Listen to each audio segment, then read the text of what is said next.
Muito bem, vamos começar então. Lu, muito bom ter você aqui com a gente nesse episódio de hoje para a gente falar sobre essa crise entre Estados Unidos e Cuba, para fazer um retrospecto muito rápido, né? A gente pode lembrar que depois da captura de Nicolás Maduro, em janeiro, o governo Trump interrompeu as importações cubanas de petróleo venezuelano. Ele disse que mais petróleo ou dinheiro indo para Cuba não aconteceria mais. Ele também assinou uma ordem executiva impondo tarifas sobre países que exportassem petróleo para Cuba. Isso gerou uma crise energética muito profunda na ilha e também uma crise humanitária. E segundo relatos históricos, esse é o primeiro bloqueio efetivo dos Estados Unidos a Cuba desde a crise dos mísseis, que foi aquele confronto de 13 dias entre os governos dos Estados Unidos e da União Soviética, quando a instalação de mísseis nucleares americanos no Reino Unido, na Itália e na Turquia foi respondida com a instalação de mísseis nucleares soviéticos em Cuba. Segundo o Ministério da Saúde cubano, as sanções não estão mais prejudicando só a economia, estão ameaçando a segurança humana básica. Cerca de 5 milhões de cubanos com doenças crônicas têm seus medicamentos ou tratamentos afetados, incluindo 16 mil pacientes de câncer em radioterapia. E nessa semana, novos acontecimentos, o indiciamento de Raul Castro, ex-presidente cubano de 94 anos, e também houve o envio de um porta-aviões dos Estados Unidos à região do Caribe. Vou começar com você, Lu. Explica pra gente um pouco desses desenvolvimentos dessa semana e essa escalada, o que representa essa escalada com esse indiciamento de Raul Castro.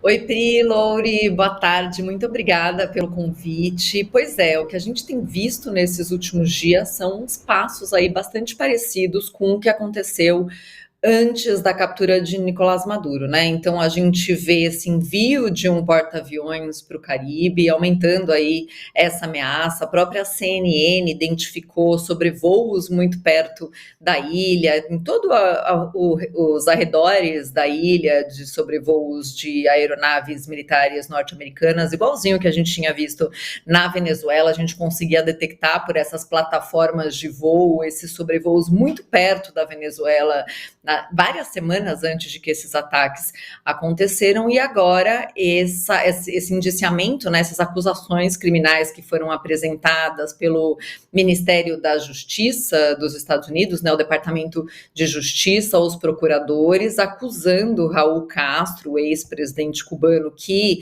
em 1996 era o ministro das Forças Armadas, que é o equivalente a ministro da Defesa, e o acusa de destruição de aeronaves, assassinato e conspiração para matar norte-americanos. E essa acusação tem como base um abate de 2 aeronaves civis. Eram aeronaves de uma organização chamada Irmãos ao Resgate, que era uma organização que foi fundada por exilados cubanos nos Estados Unidos e que se dedicava a sobrevoar aquela área do Caribe entre Cuba e o sul dos Estados Unidos, entre a Flórida, naquele momento em que tinha caído a União Soviética. Cuba vivia uma crise muito grave e muitos cubanos tentavam chegar nos Estados Unidos, inclusive incentivados pelos Estados Unidos, que dava facilidades para que eles obtivessem residência nos Estados Unidos se conseguissem sair de Cuba. E aí muitos cubanos, claro, estavam correndo risco de vida, vários morriam nesse trajeto tentando chegar aos Estados Unidos, e essa organização se dedicava então a sobrevoar essa região e tentar resgatar, ajudar esses cubanos a chegarem nos Estados Unidos. Porém, naquela época, o governo cubano acusava essa organização de estar planejando atentados contra a ilha, tanto de promover atentados contra os líderes cubanos, como de planejar ataques a torres de alta tensão, a refinaria de petróleo em Cuba. Então, abateu 2 aviões dessa organização e nesse abate morreram 4 pessoas. Entre essas 4 pessoas, 3 cidadãos norte-americanos. E é com base nessas mortes que os Estados Unidos fazem essa acusação a Raul Castro, alegando que ele teria ordenado esse abate, não somente a Raul Castro, como também a outros integrantes da Força Aérea de Cuba nessa época. Cuba o que diz é que Cuba não representa nenhuma ameaça para os Estados Unidos e nega, né, que houvesse intenção que há intenção, como alegam os Estados Unidos, de promover algum ataque contra os Estados Unidos. Então, Cuba nega isso e, ao mesmo tempo, alega que essa organização era terrorista e que tinha invadido o espaço aéreo cubano e que Cuba já tinha identificado várias invasões ao seu espaço aéreo e já tinha feito diversos alertas aos Estados Unidos, mas que nenhuma medida foi tomada. Essa organização, o que sim a gente sabe é que ela fazia uma campanha contra o governo de Fidel Castro, inclusive que jogava panfletos sobre a ilha com propaganda anticastrista, né? Porém, o que o governo cubano afirma é que também planejava realizar atentados, e é com base nisso, então, essa acusação que segue os passos. Lembrando que Nicolás Maduro também foi acusado criminalmente, indiciado pelos Estados Unidos antes de ser capturado, inclusive com essa alegação, né, de que precisa responder à justiça dos Estados Unidos, e foi apresentado para o tribunal norte-americano. Muito bem. Tem um aspecto dessa história, Lori, que foi o vídeo, inclusive gravado por Marco Rubio, secretário de Estado americano, nessa semana. Ele, inclusive, falou durante esse vídeo que a crise que Cuba vive hoje, essa crise de energia, não é uma crise provocada pelos Estados Unidos, que é uma crise que Cuba já passava. Inclusive, ele citou a Gaesa, que é esse grupo empresarial que controla uma boa parte da economia cubana, que foi fundado sob a liderança de Raul Castro. Ele falou sobre desvio de dinheiro e ele culpou a situação de crise humanitária de Cuba e atribuiu a crise humanitária de Cuba a essa má gerência, essa má gestão do regime castrista. Eu queria que você falasse, Lori, sobre o que você acha, se de fato os Estados Unidos aprofundaram essa crise ou não, ou se de fato houve uma má gestão no governo cubano, e como que fica esse indiciamento, se isso de fato, como alguns especialistas apontaram nessa semana, é uma sentença de morte sobre qualquer possibilidade de acordo entre Estados Unidos e Cuba. Bom, vamos reconstituir os acontecimentos, né? No dia 14, no dia 16 agora de maio, o John Ratcliffe, o diretor da CIA, foi a Havana conversar com a contraparte dele, que é o chefe do serviço de espionagem cubano, também com Raúl Guillermo Rodrigues Castro, que é neto do Raúl Castro e era o negociador, né? E ele é o chefe da segurança do Raúl e de outras autoridades. Ele é coronel do Ministério do Interior cubano. E aparentemente a conversa não foi boa, né? O Ratcliffe trouxe as condições americanas para uma normalização das relações, que incluíam que Cuba deixasse de ser o que ele chamou de uma base para a espionagem dos inimigos dos Estados Unidos, como China, Rússia e Irã. 2 dias depois, a plataforma de notícias Axios trouxe a informação de que, segundo a inteligência americana, desde 2023, Cuba vem comprando drones Shahed do Irã, os mesmos drones que a Rússia usa na Ucrânia, e no total comprou 300 drones, incluindo doutrina russa de emprego dos drones e inteligência militar chinesa a respeito de alvos e de como lidar com uma guerra aérea americana. E isso aparentemente também serviu de estímulo para os Estados Unidos fazerem essa mudança de tática. Bom, vamos entender o que é esse indictment, né?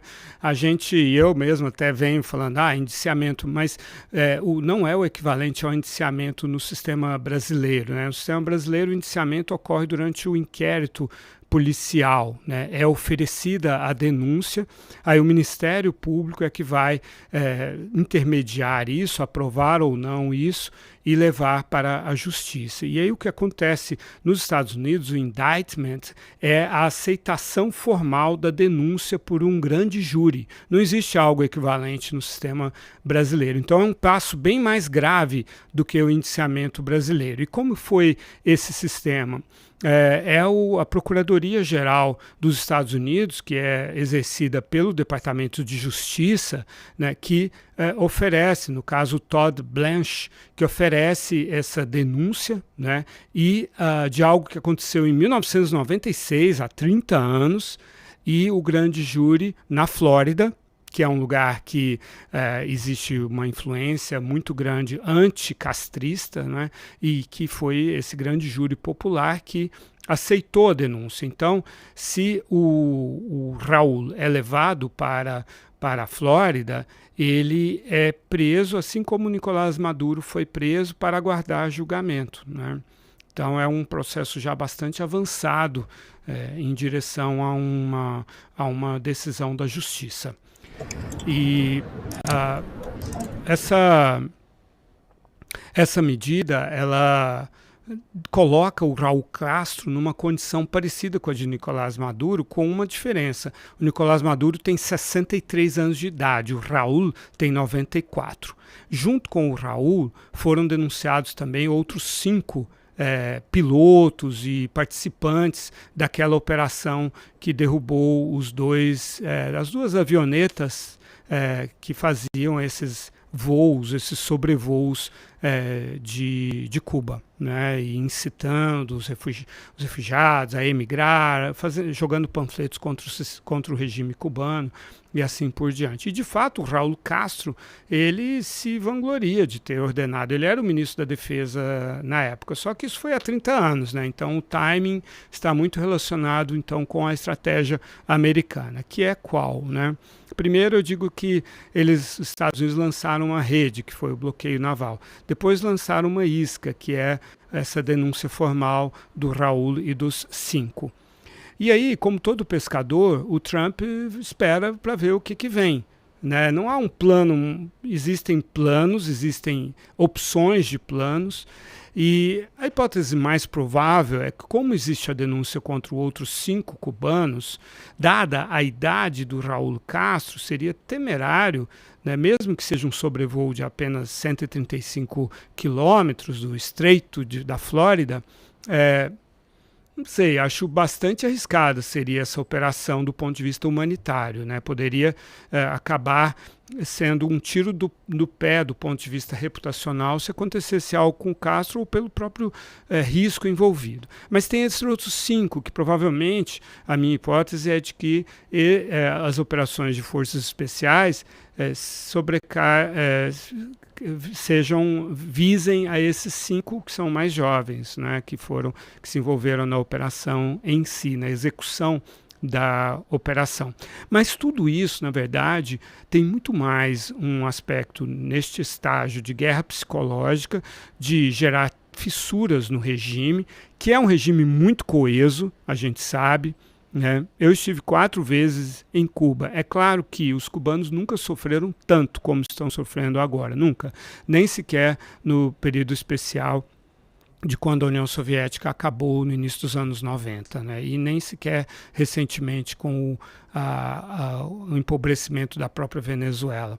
Mas é mais nesse sentido de ver se ali há alguma oportunidade de alguns militares cubanos fazerem um golpe palaciano e criarem um relacionamento com os Estados Unidos, exatamente como o da Delcy Rodrigues tem hoje com a Venezuela. Existe algum desafeto ali? Existe alguém mais pragmático? Alguém que acha que desse jeito não dá para continuar e que dá para negociar com os americanos?